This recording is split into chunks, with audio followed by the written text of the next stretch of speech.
नमस्कार, जय हिंद, वंदे मातरम। सभी का स्वागत करता हूं आपके अपने यूट्यूब चैनल कुशवा एजुकेशनल पर। तो साथियों, आज की इस वीडियो में हम बात करने वाले हैं हिंदी साहित्य के भक्ति काल के बहुत ही महत्वपूर्ण प्रश्नों के बारे में। तो आज की क्लास को शुरू करते हैं। तो आज का अपना फर्स्ट क्वेश्चन है, सूरदास का सर्वाधिक प्रसिद्ध ग्रंथ माना जाता है। आपके ऑप्शन है सुर, सरावली, साहित्य लहरी, भ्रमर गीत, सूर सागर। तो जल्दी से कमेंट बॉक्स में जाइए और आंसर बताइए। कौन सा सूरदास का सर्वाधिक प्रसिद्ध ग्रंथ कौन सा है? तो इनको आपको बताना है। तो जल्दी से बताइए, सूरदास का सर्वाधिक प्रसिद्ध ग्रंथ कौन सा है? तो कौन सा है? सूर सागर। कौन सा है? सूर सागर इसका करेक्ट आंसर हो जाएगा। नेक्स्ट क्वेश्चन की बात कर लेते हैं। सखी संप्रदाय के प्रवर्तक हैं। क्या पूछा है अब? जो सखी संप्रदाय है उसके प्रवर्तक बताना है आपको। आपके ऑप्शन है नंददास, सूरदास, हरिदास, हित हरिवंश। तो जल्दी से कमेंट बॉक्स में जाइए और बताइए इसका करेक्ट आंसर। तो सखी संप्रदाय के कौन है? तो हरिदास का करेक्ट आंसर हो जाएगा। कौन? हरिदास ने कौन सा संप्रदाय चलाया था? तो सखी संप्रदाय चलाया था। नेक्स्ट बात कर लेते हैं, सूरदास को पुष्टि मार्ग का जहाज किसने कहा? जो सूरदास जी हैं उनको पुष्टि मार्ग का जहाज कौन से कवि ने या आचार्य ने कहा है? तो आपके ऑप्शन है वल्लभाचार्य, विठलनाथ, आचार्य शुक्ल, रामानुज। तो जल्दी से बताइए इसका करेक्ट आंसर। पुष्टि मार्ग का जहाज कहने वाले कौन से आचार्य हैं इनमें से? तो कौन से हैं? विठलनाथ इसका करेक्ट आंसर हो जाएगा, जिसने सूरदास को क्या पुष्टि मार्ग का जहाज कहा है। नेक्स्ट बात कर लेते हैं। नेक्स्ट क्वेश्चन है, मीराबाई के काव्य की प्रमुख विशेषता कौन सी है? क्या पूछा है अब? जो मीराबाई है उनके काव्य की प्रमुख विशेषता कौन सी है? भाव व भाषा की अकृत्रिमता। सेकंड ऑप्शन है सरल भाषा। थर्ड ऑप्शन है वेदनापूर्ण भक्ति। और फोर्थ ऑप्शन है रहस्यात्मकता। तो जल्दी से बताइए इसका करेक्ट आंसर। तो इसका करेक्ट आंसर है वेदनापूर्ण भक्ति। इसका करेक्ट आंसर है जो मीराबाई की काव्य की प्रमुख विशेषता है। नेक्स्ट बात कर लेते हैं, अष्टचाप के कवियों में सूरदास के बाद किस कवि को प्रमुख कवि माना जाता है? क्या पूछा है?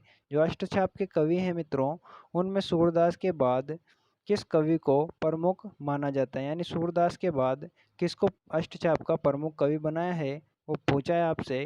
तो जल्दी से बताइए इसका करेक्ट आंसर। तो आपके ऑप्शन हैं कुंभन दास, नंददास, कृष्णदास, चतुर्भुज दास। तो क्या हो जाएगा इसका करेक्ट आंसर? जल्दी से बताइए।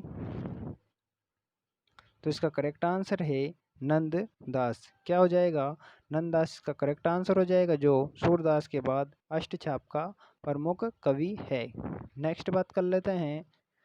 छठा नंबर का क्वेश्चन है, कृष्ण काव्य हरिचरित्र जो अवधी भाषा में रचित है, कौन सी भाषा में है?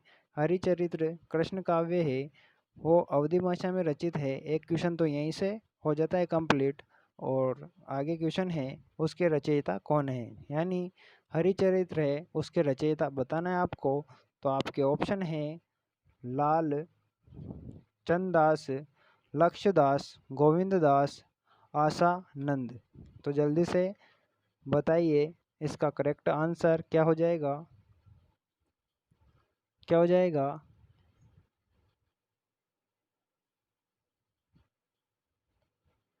तो इसका करेक्ट आंसर है लालचंद दास। इसका करेक्ट आंसर है, जो किसके रचयिता हैं? तो हरिचरित्र के रचयिता है। नेक्स्ट क्वेश्चन की बात कर लेते हैं। वल्लभाचार्य ने 3 प्रकार के जीवों का वर्णन किया है, निम्न में से कौन से जीवों की चर्चा उन्होंने नहीं की है? जो 3 प्रकार के जीवों का वर्णन किसने किया? वल्लभाचार्य ने किया। उनमें से एक गलत है, तो आपको वो बताना है। तो आपके ऑप्शन हैं प्रवाह जीव, पुष्टि जीव, मर्यादा जीव, आसक्त जीव। तो जल्दी से बताइए इसका करेक्ट आंसर क्या हो जाएगा? वल्लभाचार्य के 3 जीवों को कमेंट में बताइए। तो क्या हो जाएगा इसका करेक्ट आंसर? क्या हो जाएगा मित्रों? तो इसका आंसर है आसक्त जीवन, इसका करेक्ट आंसर हो जाएगा। नेक्स्ट बात कर लेते हैं, कृष्ण भक्ति शाखा की दार्शनिक पीठिका तैयार करने वाले आचार्य का क्या नाम है? क्या पूछा है? कृष्ण भक्ति शाखा के दार्शनिक पीठिका तैयार करने वाले आचार्य का क्या नाम है? आपके ऑप्शन है वल्लभाचार्य, विठलनाथ, सूरदास, कुंभन दास। तो जल्दी से बताइए इसका करेक्ट आंसर क्या हो जाएगा? अरे क्या हो जाएगा इसका करेक्ट आंसर? तो इसका करेक्ट आंसर है वल्लभाचार्य, इसका करेक्ट आंसर हो जाएगा। नेक्स्ट बात कर लेते हैं, अष्टछाप के कवियों के क्रम में सर्वप्रथम कवि है, यानी अष्टछाप में सर्वप्रथम किस कवि को उल्लेख है वो आपको बताना है। तो आपके ऑप्शन है नंददास, कुंभन दास, सूरदास, चित्त स्वामी। तो जल्दी से बताइए इसका करेक्ट आंसर। अष्टछाप के कवियों में क्रम में सर्वप्रथम किस कवि का उल्लेख है वो बताना है आपको। तो किसका है? कुंभन दास इसका करेक्ट आंसर हो जाएगा, यानी कुंभन दास सर्वप्रथम कवि है किसमें? अष्टछाप में। नेक्स्ट क्वेश्चन है 10 नंबर का, ब्रज कोकिल किस कवि को कहा जाता है? क्या ब्रज कोकिल किस कवि को कहा जाता है? तो आपके ऑप्शन है सत्यनारायण, कविरत्न, विद्यापति, सूरदास, मीराबाई। तो जल्दी से बताइए इसका करेक्ट आंसर। तो इसका करेक्ट आंसर है सत्यनारायण कविरत्न को क्या कहते हैं? ब्रज कोकिल कहते हैं। नेक्स्ट बात कर लेते हैं, भक्त नामावली क्या पूछा है? अब बहुत इंपॉर्टेंट क्वेश्चन है, भक्त नामावली किसकी रचना है? तो आपके ऑप्शन है ध्रुवदास, नाभादास, प्रियादास, नंददास। तो जल्दी से बताइए इसका करेक्ट आंसर क्या हो जाएगा? किसका भक्त नामावली की किसकी रचना है ये बताना है आपको। तो आपके ऑप्शन आंसर है ध्रुवदास। ध्रुवदास इसका करेक्ट आंसर हो जाएगा। तो आज के लिए इतना ही क्वेश्चन है मित्रों। अगर वीडियो पसंद आए तो चैनल को सब्सक्राइब कर लेना और साथ ही बेल आइकन का बटन दबा देना ताकि नए क्वेश्चन तब भी आए आप तक सबसे पहले पहुंच सके। मिलते हैं नेक्स्ट की वीडियो में नए क्वेश्चनों के साथ, तब तक जय हिंद, वंदे मातरम।